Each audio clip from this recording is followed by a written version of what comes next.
우리가 사는 세상에는 일정한 법칙이 있습니다. 해가 지면 달이 뜨고 밤하늘엔 별이 반짝입니다. 지구와 행성들은 일정한 주기로 자전과 공전을 계속합니다. 물은 위에서 아래로 흘러 시내가 되고 시내는 강물이 되어 바다로 향합니다.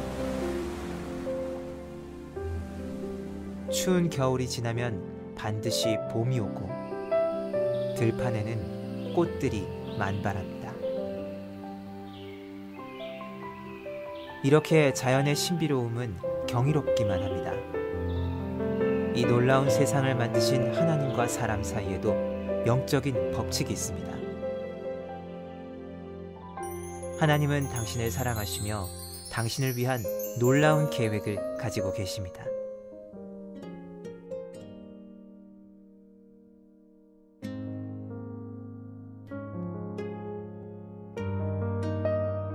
그런데 왜 많은 사람들은 하나님의 사랑과 계획을 알지 못하고 있을까요? 사람은 죄에 빠져 하나님으로부터 떠나 있습니다. 그렇기 때문에 하나님의 사랑과 계획을 알 수가 없습니다.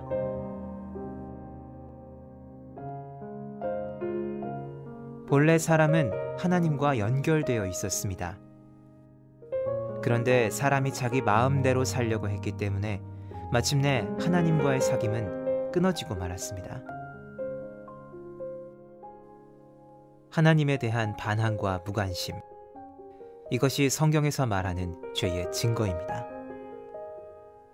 죄는 우리와 하나님 사이에 넘을 수 없는 커다란 간격을 만들었습니다. 사람들은 끊임없이 선행, 종교적 수양, 철학적 신념 등 자기 힘으로 하나님에게 도달하려고 노력합니다. 그러나 이 간격을 이어주는 유일한 길은 바로 예수 그리스도입니다. 예수 그리스도만이 사람의 죄를 해결할 수 있는 하나님의 유일한 방법입니다. 하나님은 그의 아들이신 예수 그리스도를 이 세상에 보내어 우리를 대신하여 십자가에 죽게 하심으로 우리 죄의 대가를 대신 치러주셨습니다. 그리고 예수님은 성경의 약속대로 다시 살아나셨습니다. 이것이 하나님이 우리를 얼마나 사랑하는지에 대한 증거입니다.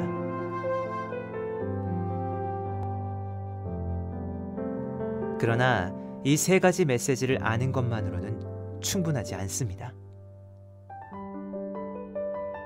우리는 개인적으로 예수님을 나의 구원자, 나의 하나님으로 맞아들여야 합니다.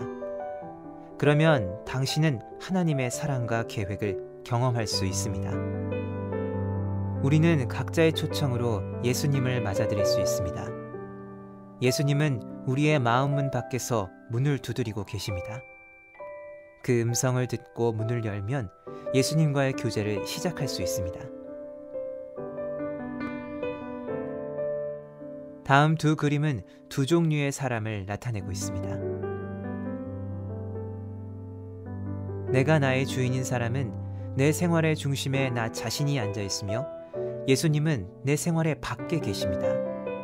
모든 일을 나 자신이 결정하므로 자주 좌절과 혼란에 빠집니다. 예수 그리스도가 나의 주인인 사람은 그리스도가 내 생활의 중심에 앉아 계시며 나는 내 생활의 중심에서 내려와 모든 것을 그리스도께 맡겼습니다. 모든 일을 그리스도께서 결정하심으로 하나님의 계획과 일치된 생활을 하게 됩니다. 어느 그림이 당신의 삶을 나타내고 있습니까? 또 당신은 어느 그림에 속하게 되기를 원하십니까?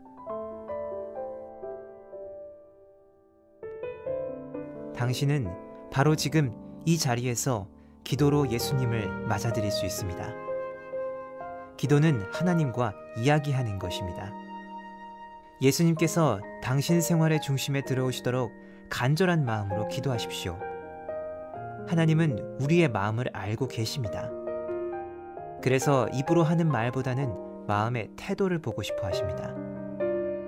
이렇게 기도해 보십시오. 예수님, 저는 주님을 믿고 싶습니다. 십자가에서 죽으셔서 내 죄의 대가를 치러주시니 감사합니다. 저는 지금 제 마음의 문을 열고 예수님을 나의 구원자, 나의 하나님으로 맞아들입니다. 저의 죄를 용서하시고 영원한 생명을 주심을 감사합니다. 예수님의 이름으로 기도합니다. 아멘. 이 기도가 마음에 드십니까? 그렇다면 바로 지금 이 기도를 드리십시오.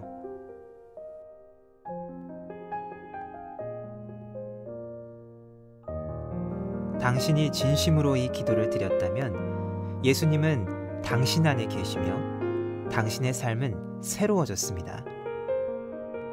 당신의 죄는 용서받았고 영원한 생명을 얻었으며 하나님의 자녀가 되었습니다. 하나님과의 교제 가운데 성장하려면 교회에 출석하는 것이 중요합니다. 모닥불에 여러 개의 나무 토막을 넣으면 불이 잘 타지만 하나씩 따로 떼어 놓으면 불은 곧 꺼지고 맙니다. 당신과 다른 그리스도인과의 관계도 이와 마찬가지입니다. 하나님의 말씀을 올바로 전하는 가까운 교회에 나가서 목사님의 지도를 받으십시오. 다른 그리스도인과 함께 교회 생활을 하면 예수 그리스도를 더 잘 배우고 하나님이 바라시는 풍성한 삶을 살 수 있습니다.